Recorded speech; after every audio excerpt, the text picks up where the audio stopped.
IVM.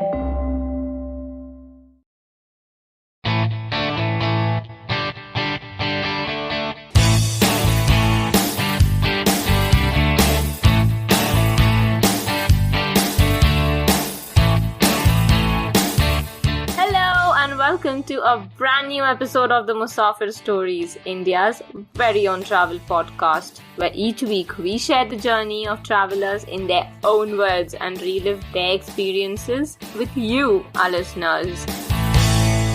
Hey guys, welcome to a brand new episode of the Musafir Stories. Hope you're all well and keeping safe.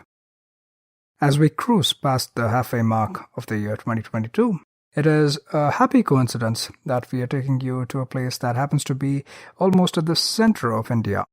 To take you on this journey, our guide today is Amol Wanjari, who wears several hats, including being the co-founder of Orange Odyssey, a tour company specializing in heritage experiences around Nagpur.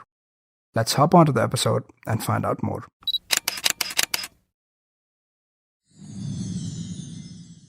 So with that introduction, we'd love to welcome Amol Wanjari, an urban planner, practicing architect, educator, and co-founder of Orange Odyssey, a travel company that curates heritage and cultural experiences in and around Nagpur.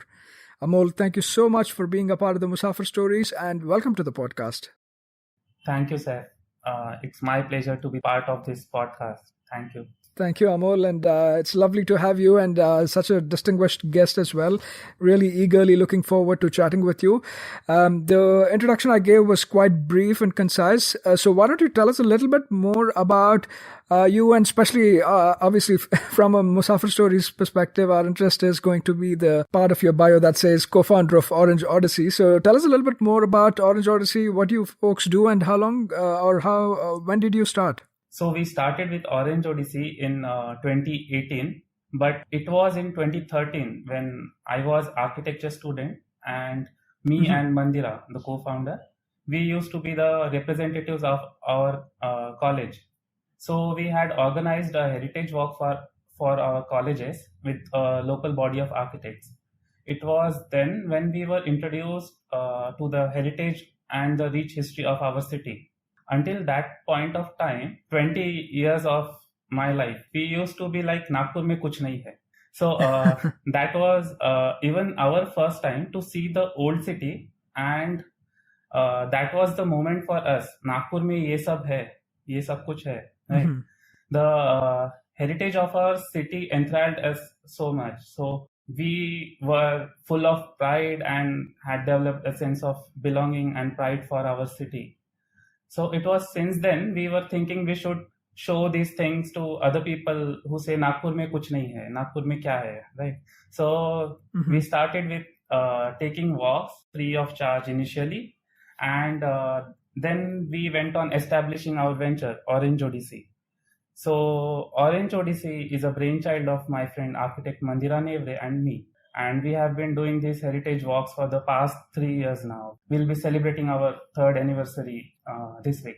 Okay, yeah. Wonderful. That's great to hear. And we are delighted to have you on this occasion of your 3rd anniversary as well. And this also happens to be like a lot of us city dwellers tend to kind of think that way, right? That there's not too much to see around in our cities, but once you start digging in, there's so much more to uncover and unravel.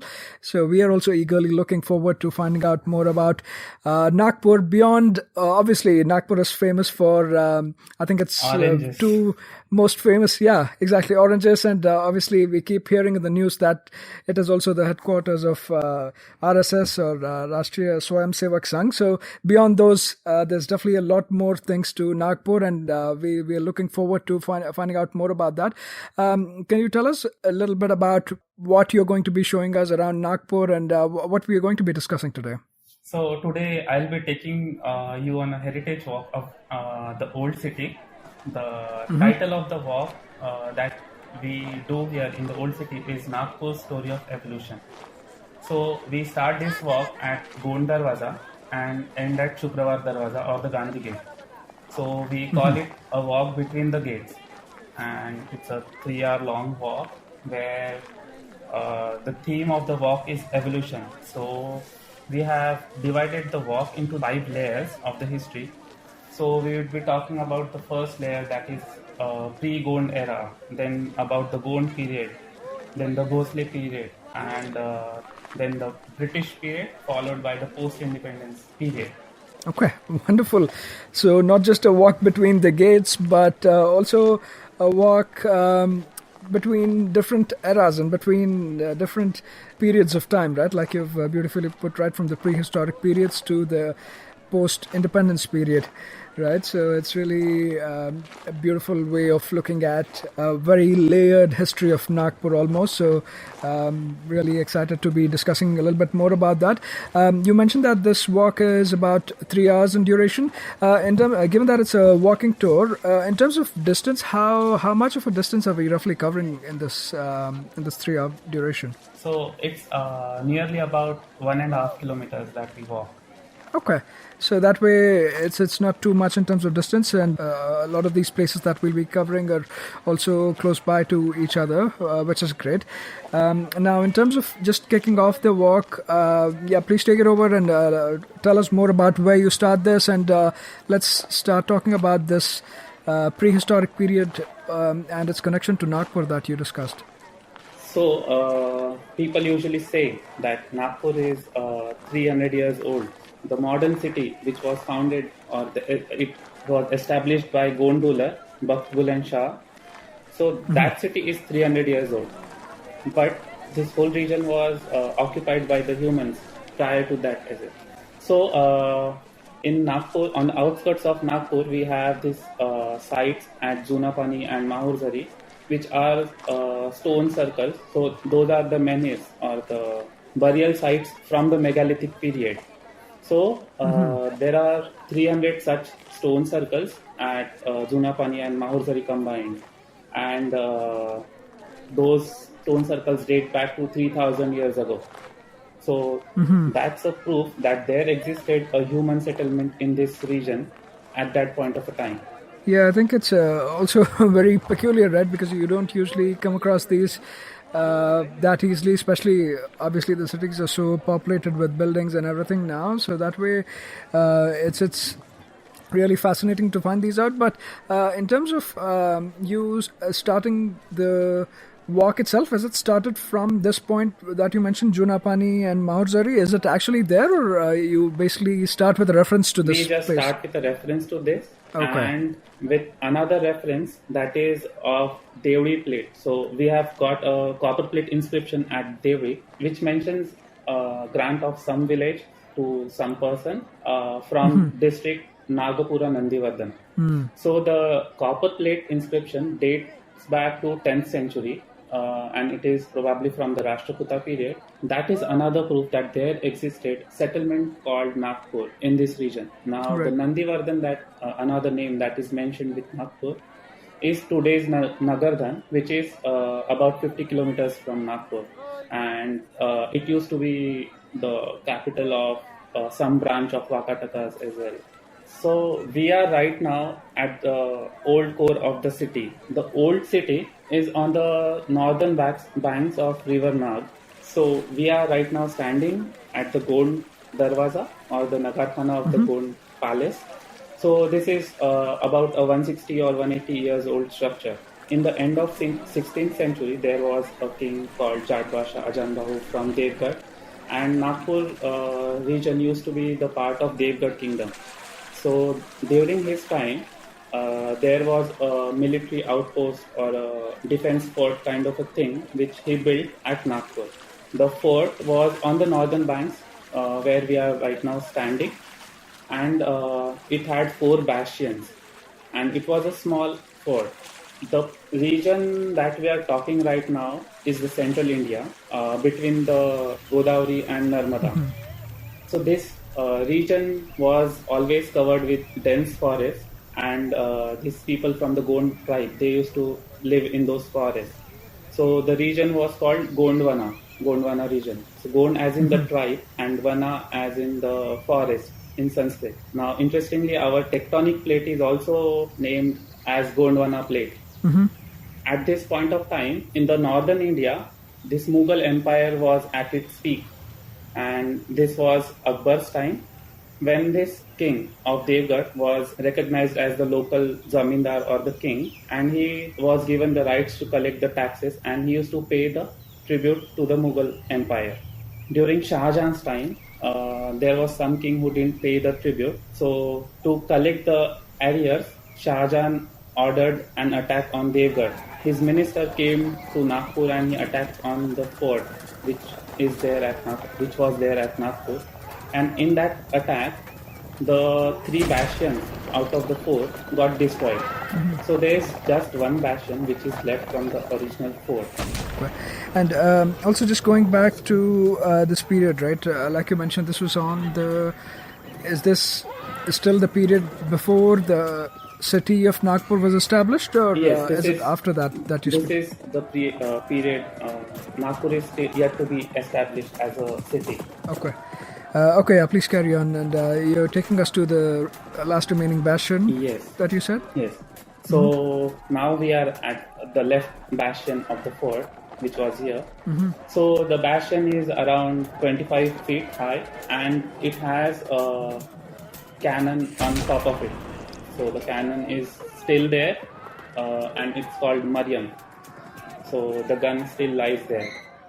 Now we'll come to the period of Aurangzeb. So during his time, there was a prince in the Gond family itself of Devgarh, and there was some accession issue. So to resolve the dispute, he sought help from Aurangzeb. While he sought help from Aurangzeb, Aurangzeb put an condition that he'll have to accept Islam. So this prince accepted his condition of accepting Islam as a religion. So the Gonds, who were earlier the tribal people, now were Islamic people. And the prince was renamed as Bakht Buland Shah, and he was given a title as Raja of Devgarh. This is the same Bakht Buland Shah who is known as the founder of modern city of Nagpur. So he had been to Delhi and he had seen the wealth and development of the Mughal empire and their cities. So he wanted to have similar things. So he came back to Devgarh and then he thought of developing his territories. So he chose Nagpur to develop on the similar lines. So he came to Nagpur, and there used to be an ancestral fort here at Nagpur, which was destroyed in previous attack. So he chose the similar site for building his palace. Prior to that, what he did was he joined the 12 villages in the region with the roads, and that is how the modern city of Nagpur it was established. So hence we recognize Bakht Buland Shah as the founder of Nagpur. And this is believed to be in the around the year 1702, yes. Right?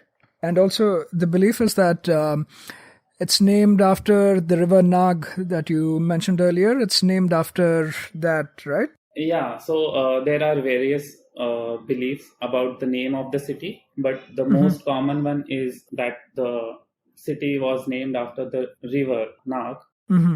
River was called Nag because it flows in the serpentine pattern. So that is why the city was called Nagpur, a city on the banks of river Nag. Right. And any other important structures from the Gond era that you cover off during the walk? This was the first one, was the Bastion. The bastion, right? Yeah. So they shifted to Nagpur and they built a palace for themselves and a mosque for themselves because they were Muslims now. They used to follow Islam. So the first religious structure that came up in the modern city of Nagpur was a mosque.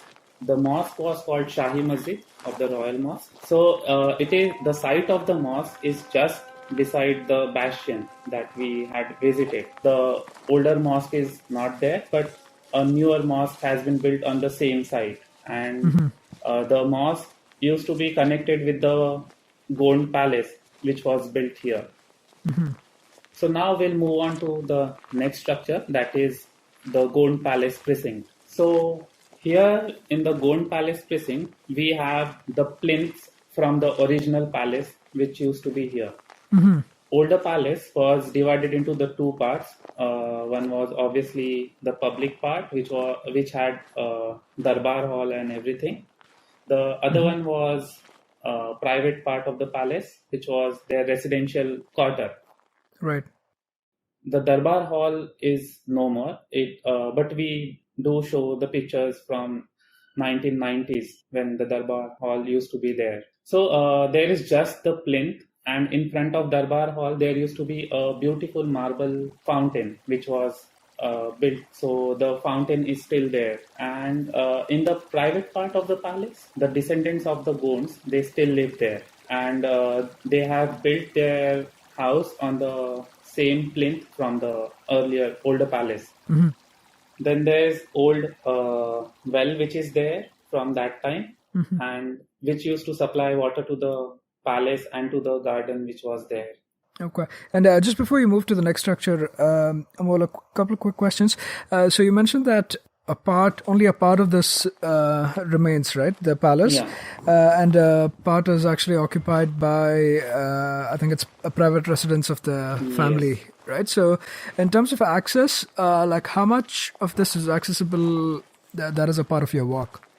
Since it's a private property, we have to take permissions. So before going, we take permissions, and they let us see the palace remains from outside. They do not allow us inside their residences. I see. Yeah. Okay.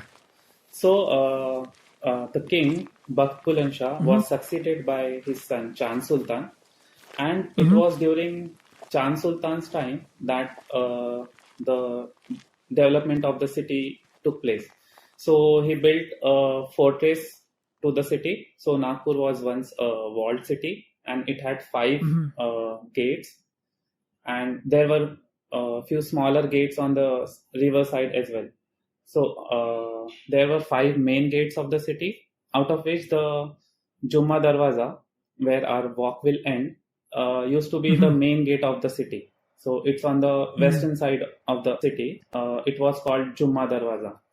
And in front of Jumma Darwaza, there is a Jumma tank. So he built a lake for the water supply. And then he promoted agriculture and trade here. Now, after the death of Chand Sultan, there was again dispute in the family. So there was an illegitimate son of Bakht Buland Shah who came and killed the prince, and he took over the throne of Devgarh. So he started ruling from Devgarh again, and he captivated the 2 princes of Chand Sultan and his widow wife Rani Ratan Kaur.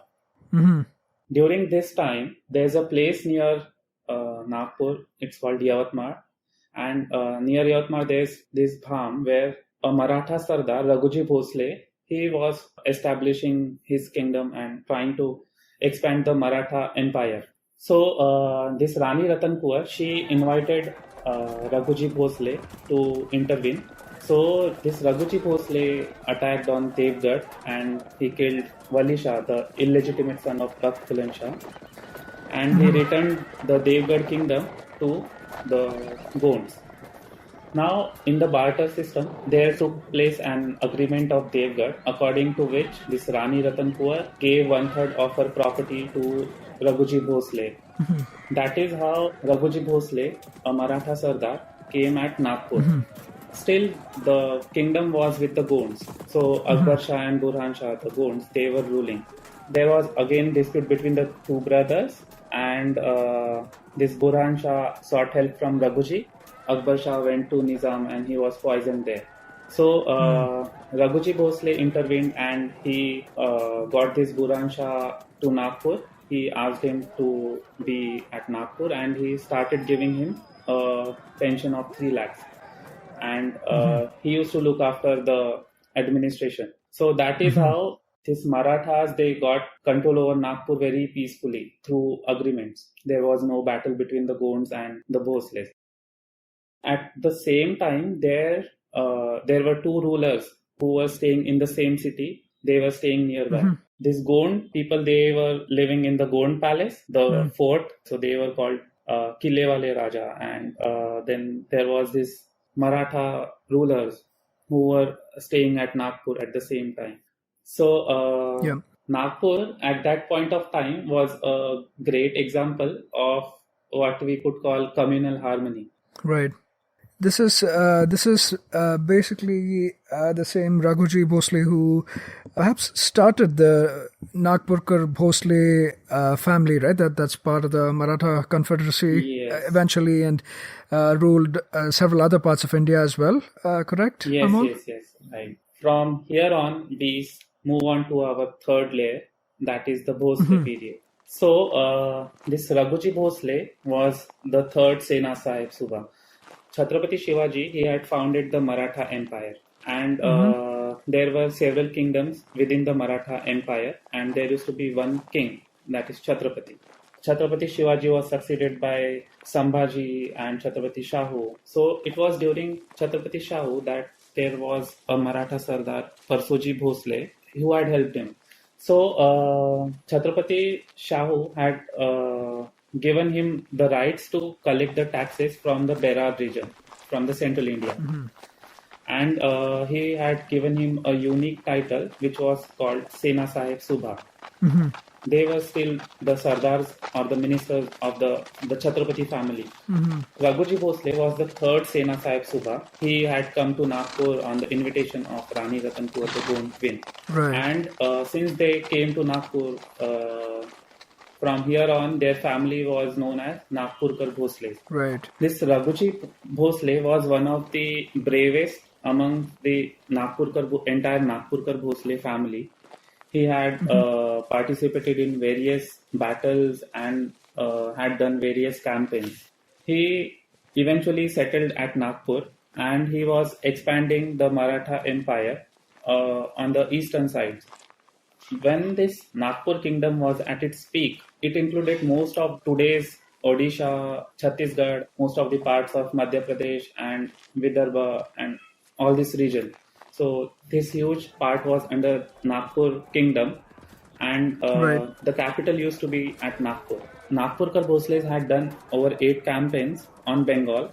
So they used to attack on Bengal and capture some part and merge it into their territory. And that is how the Nagpur kingdom expanded till the Bay of Bengal. So when we say Maratha Empire was from Attock to Cuttack, so Attock as in Pakistan and Cuttack on the eastern end. So this expansion towards Cuttack was done by the Nagpurkar Bhosles. Yeah, very interesting. I think even like you mentioned, the Maratha Empire expanded significantly during the reign of, or during the time of Raghuji Bhosle, and obviously even after that there was other rulers too that continued the expansion. But it's kind of good to understand how it's almost like Gonds went from being vassals of the Mughals, right, to slowly being part of the rule of the Marathas, and then obviously from Nagpur, how the Marathas expanded outwards more towards the east. So it gives a good sense of how Nagpur has also played a crucial part in that expansion, right? And in terms of the places of significance of this period, right? What are the places that you touched upon during the walk?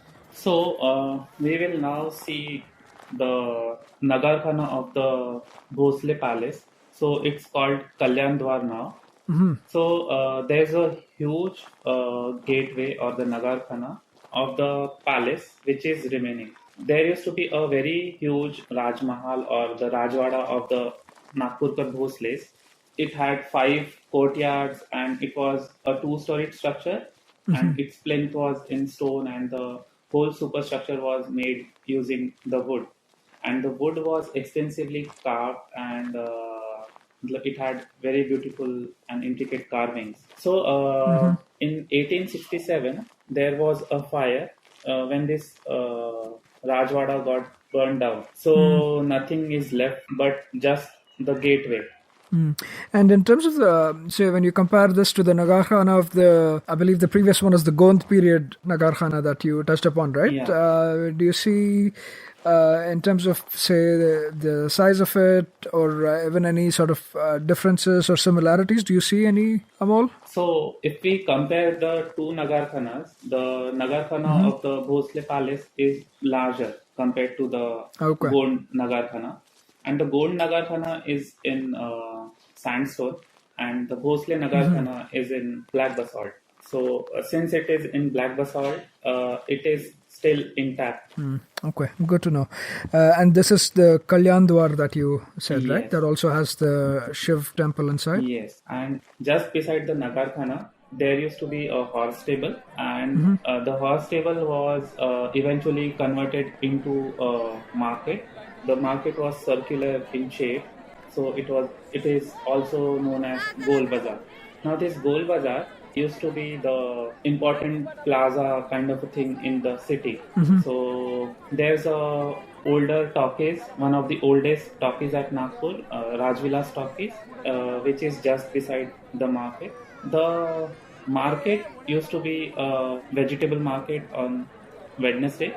Eventually, the market was moved to some other side because there was traffic congestion that was happening. Now there are smaller shops that operate from this Gol Bazaar. So there's still a functional market, just not a vegetable market, right? Yeah, it was during this Bhosle period that Nagpur saw a major development. So by the time of Raghuji II, the Nagpur kingdom was at peace. There were temples coming at Nagpur. There were gardens coming up at Nagpur. So Nagpur was also called as city of gardens by some of the Britishers at that time who used to visit Nagpur. When I say gardens, so these gardens, most of them used to be the retreats, or they used to have some kind of temple attached to it. It was during his time only that he had brought orange saplings from Sialkot and from Aurangabad in Bihar, and he planted them all over Nagpur.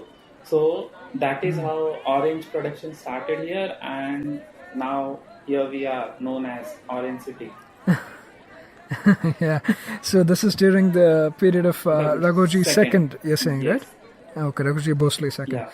Okay, I think that gives us a good insight into the origins of how Nagpur is currently is known as the Orange City of India, right? Yeah. So thank you for calling that out. And any other places of importance as well that you cover off as we are in the Maratha period? So during the time of Raghuji II only, he built another palace. So the older palace was still there. He built another palace. It was called Navi Haveli, or it was called Baka Baisa Wada. The Wada used to have a Darbar Hall, a residential part to it. There was a garden attached to the Wada, which was called Keri Bagh, the banana garden. And there used to be a temple complex beside the garden. So the temple complex is called Keri Bagh Temple Complex, which has 3 temples. So one is Lakshmi Narayan Mandir, one is Shiv Mandir, and the other one is Ganesh Mandir. The Darbar Hall, which was built as a part of the original Wada or the new Haveli, is now converted into a police station. And the building has a facade which is in sandstone. Probably the craftsmen came from Rajasthan, so there's a slight influence of Rajputana architecture as well on this building. There is a chhatri-like structure that we see. There are jharokha kind of thing. That's interesting. And you said this is a police station as of today? Is that what you said? Yes. The Darbar Hall? Yeah. So the Baka Baisa Wada is now converted into a school. So it's called D.D. Nagar Vidyalaya or Babasaheb Nagar Vidyalaya. Now, in 1818, there was a battle of Sitabardi which happened at Nagpur. And in the battle, the Nagpurkar Bhosles, they lost. So as an arrangement, they had to lose most of their territories from the kingdom. And Nagpur came under the suzerainty of the British government now. Now afterwards, in 1853, there was Raghuji III who was ruling, and after the death of Raghuji III in 1853, there was no legal heir. There was a policy of British government. The policy was called Doctrine of Lapse. If there is no heir to the ruler, the kingdom would be merged to the British Empire. So in 1854, there were orders of doctrine of lapse, and as a part of that, the Britishers, they took control over the treasury of Nagpur. They looted the older palace of the Bhosles. Then they took over the Bakabaicha Wada. And when the Britishers took over the Wada, they converted it to a school. They converted this residential part into a school, and the school was called Neil City High School. He was one of the commissioners at that time. So it was named after him. And they converted the other part into the office of Kotwal, who used to look after the law and order. It was called Kotwali, and now the portion that functions as police station is today called Kotwali Police Station. So post-independence, the Kotwali was given to the police department. Okay. And is it the Neil City High School that is today the DD Nagar Vidyalaya? Yes. Post-independence, the school was taken over by Nagpur Shikshan Mandal, and a huge donation was made by Babasaheb Dhanwate. So the school was renamed after him. So the school is still functional and is one of the oldest functional school in Maharashtra. It has just completed 150 years. So the alumnus of this school was Dr. Hedgewar, the founder of RSS. Later on went on to find RSS in 1925 and it is still headquartered in Nagpur, like I mentioned at the beginning. And also just before we kind of transition over to the next phase, which is the post-independence period, do you also want to highlight a little bit more on the features of the Vada architecture? Because this is basically unique to Maharashtra and the Maratha period. Right, Amol? Do you want to touch upon those, like how the architecture is? It's primarily, like a lot of it is wood-based, I think, right? From what I've seen at least. So do you want to highlight that? The Vadas usually have the stone plinth, and they usually have a courtyard. So there's a courtyard which is open to sky, and around the courtyard there's a passage. Along the passage there are the rooms. So usually the Vadas have stone plinth, and the superstructure is usually in wood. The columns, beams, the floors, or the roof, those are in wood, and sometimes they also use bricks and mud for the walls.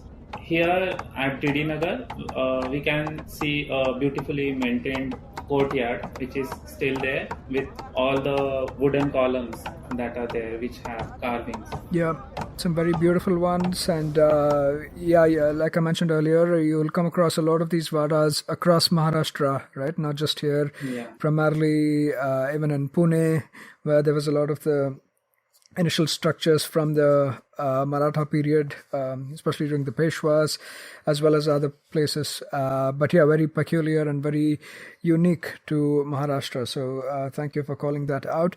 In terms of the structures that we're covering off, or the places we're covering off during the walk, where do we move on from here? So from here, we will move on to the site of the older palace. So the older palace that I mentioned, which got burned down, it is said that it was the most beautiful building, not just in the Nagpur kingdom, but in the entire Maratha empire. Somewhere it is also mentioned that it used to be more beautiful than the Pune Shaniwar Wada. But after the fire, by this time the Britishers had taken over, right? There was municipal council which was already set up. So the municipal council, they raised up the plinth as well of the Vada.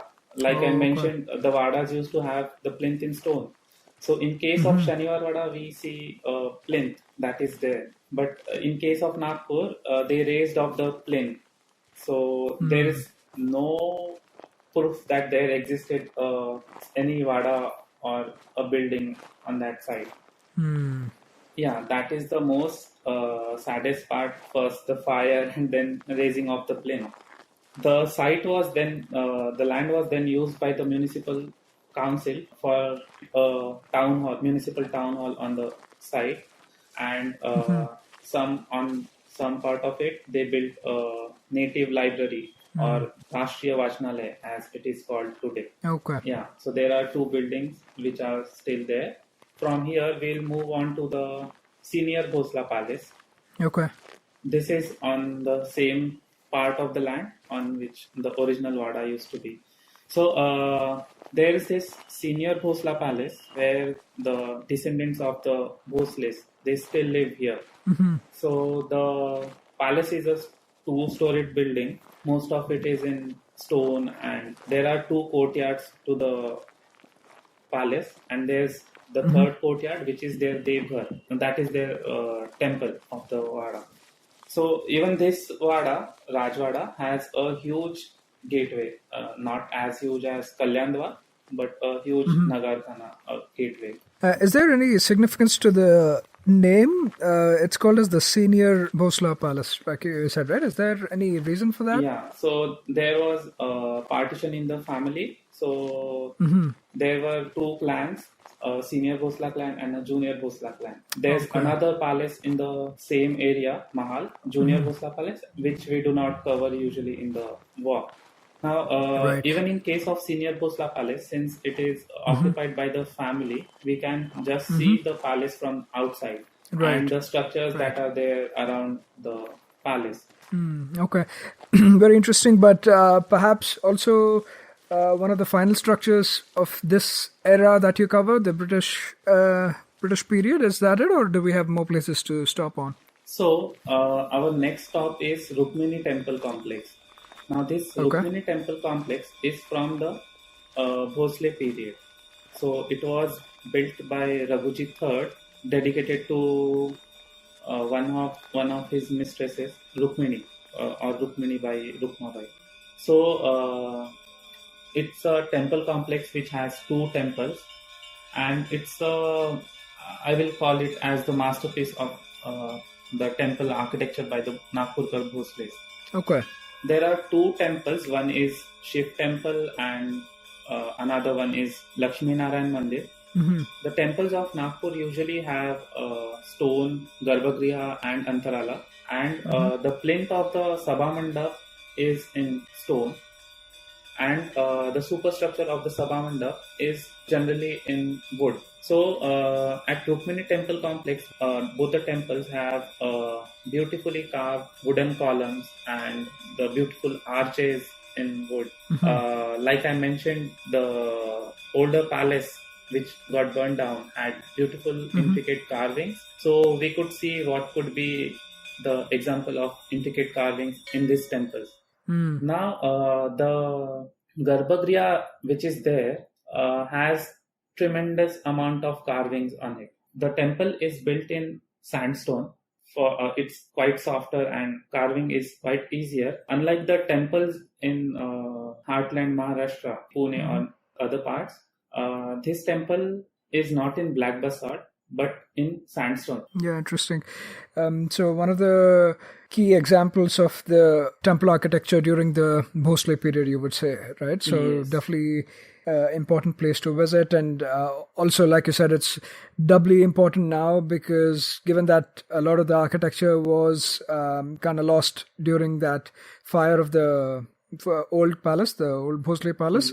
It's a good way to kind of sample some of that in the Rukmini Temple Complex. Yes. Where are we headed to next from here after visiting the Rukmini Temple Complex? Now we'll talk some more about the British period. So when these Britishers took over the Nagpur kingdom and they lapsed the Nagpur kingdom, they made this part as a province of the British India.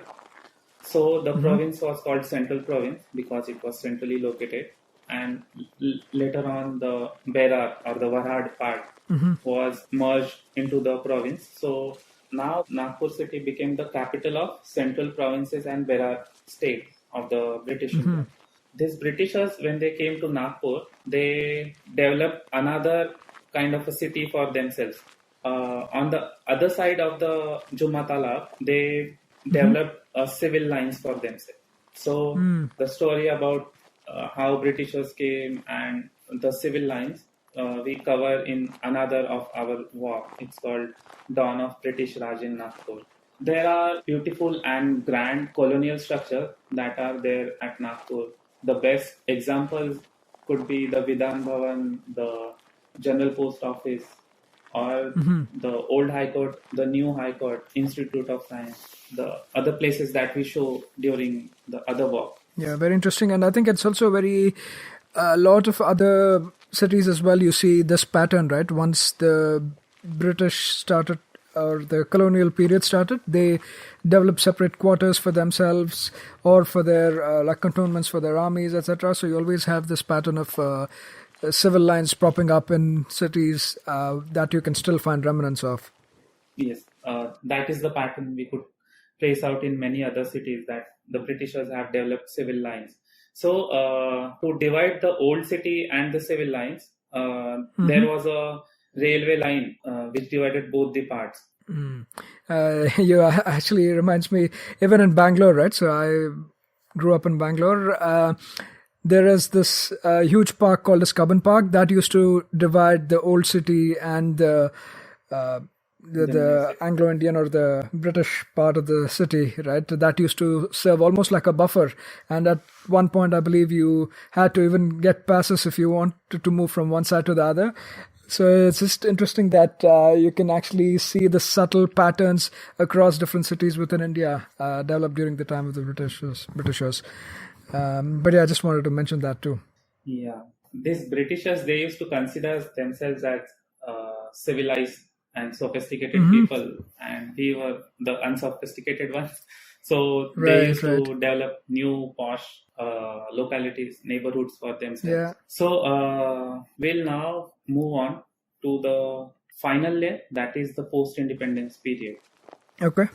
So after independence, Nagpur was still the capital of erstwhile Madhya Pradesh state. So there was reorganization of the states on the basis of languages in 1956, I guess. So when there was reorganization of the states on the basis of languages, it was proposed that Nagpur should join the new state which was going to be there, a Marathi speaking state, since the majority of the population was Marathi speaking.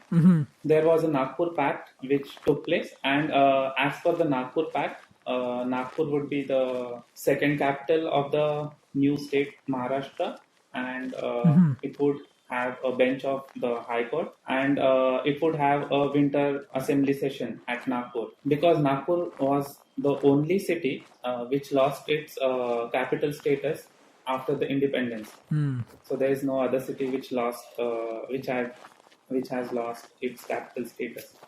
So since Nagpur was losing its capital status, there was this Nagpur Pact which took place, and as per the Nagpur Pact, winter session of the Maharashtra State Assembly happens at Nagpur, because Nagpur already had infrastructure of an capital city which was developed by the Britishers. Right. So we have Vidhan Bhavan and we have High Court. So there's a bench of Bombay High Court at Nagpur which is still there. Yeah, probably the reason it's also referred to as the winter capital of Maharashtra, right? Yeah, a namesake thing. Yeah. Now we'll move on to the final stop, that is Shukravar Darwaza, or the Jumma Darwaza that I said. So during the Gond time, it was called Jumma Darwaza. When the Bhosles came, it was called Shukravar Darwaza. And post-independence, it is called Gandhi Gate. Similar thing happened with Jumma Talab. It was later on known as Shukravar Talab or Shukravar Tade. And then now it is called Gandhi Sagar. So, yeah. Yeah, interesting to see the changing names with changing times as well, right? But yeah, good connections there. And this is the final stop you mentioned, right? The Shukravar Darwaza or the Gandhi Gate? Yes, this is the final stop, and we'll go to an old eatery here. Okay. We'll have the best Tari Poha in Nagpur in this one of the oldest food establishments.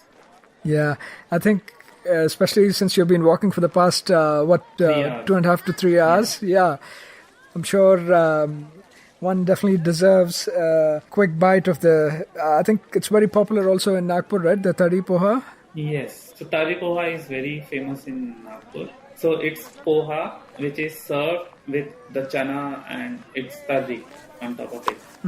It's very famous breakfast item here. I think obviously all across Maharashtra there's a lot of variants of poha that's very popular, right? Try that out, and I think it's also a fitting end to the long walk that we did, covering so many different places and different eras even, right? Not just places, but you've very neatly stitched that with the different times that this belongs to, how things slowly transition from, we're talking the prehistoric times to period of the Gonds to the Marathas to the British period, and now finally the post-independence period. So it's all beautifully tied in together as well, and I think that's one of the key value propositions of great walks like this as well. Otherwise, if you're doing this independently, these would still be independent places without too much context tying them together.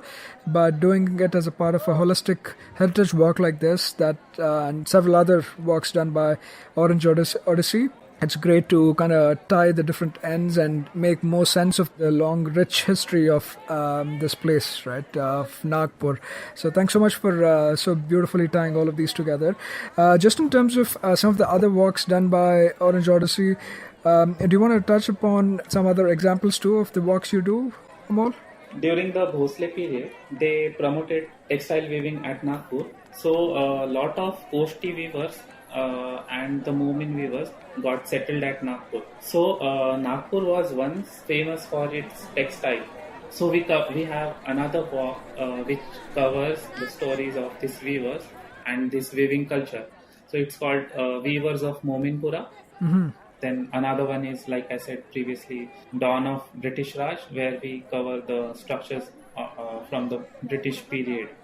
During our British period walk, we also visit this zero milestone at Nagpur. There was this great trigonometric survey which was done to measure the distances between the cities. So to start the survey, this zero milestone was used as the benchmark point.